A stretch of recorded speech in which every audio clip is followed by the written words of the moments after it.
একের পর এক থামে ফাটলের জেরে বন্ধ রয়েছে নিউ গড়িয়া মেট্রো স্টেশন। শুধু থামেই ফাটল নয়, নিউ গড়িয়া মেট্রো স্টেশন নিয়ে আরো উদ্বেগজনক তথ্য প্রকাশ্যে এসেছে। বসে যাচ্ছে মেট্রো স্টেশনের বিভিন্ন অংশ।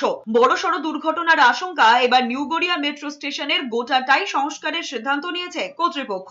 28শে জুলাই দুপুর থেকে বন্ধ নিউ গড়িয়া থেকে দক্ষিণেশ্বর যাওয়ার মেট্রো। প্ল্যাটফর্মে একের পর এক পিলারে ফাটল দেখা দিয়েছে। শুধু ফাটল নয়, হেলেও গিয়েছে কয়েকটি পিলার। শুধু পিলার নয়, বসে যাচ্ছে নিউ গড়িয়া মেট্রো স্টেশনের বিভিন্ন অংশ। খবর সূত্রের বড়সড় দুর্ঘটনা ঘটার আশঙ্কায় গোটা মেট্রো স্টেশনেই সংস্কারের সিদ্ধান্ত কর্তৃপক্ষের। সূত্রের খবর, সংস্কারের জেরে অন্তত বছর খানেক ধরে বন্ধ থাকতে পারে নিউ গড়িয়া মেট্রো স্টেশন। আগের স্টেশন ব্রিজি স্টেশন পর্যন্ত চলছে আপ এবং ডাউন মেট্রো, যার জেরে ভোগান্তির শিকার হচ্ছেন হাজার হাজার যাত্রী। মেট্রো রেল কর্তৃপক্ষ সূত্রে খবর, অতিরিক্ত বৃষ্টির জেরে ফাটল ধরেছে দক্ষিণেশ্বরমুখী আপ প্ল্যাটফর্মের 4টি পিলারে। যাত্রীদের নিরাপত্তার কথা ভেবে মেট্রো চলাচল বন্ধ রাখা হয়েছে। এরপরেই বন্ধ করে দেওয়া হয় গোটা স্টেশনটিও। 2010-এর অক্টোবরে মহালয়ের দিন চালু হয় নিউ গড়িয়া মেট্রো স্টেশন। এর মধ্যেই প্ল্যাটফর্মের 4টি পিলারে ফাটল ধরেছে। প্রশ্ন উঠছে, যেখানে অন্যান্য অনেক মেট্রো স্টেশন 40 বছরের পুরনো, সেখানে 15 বছরের মধ্যেই কেন সমস্যা দেখা দিল এখানে?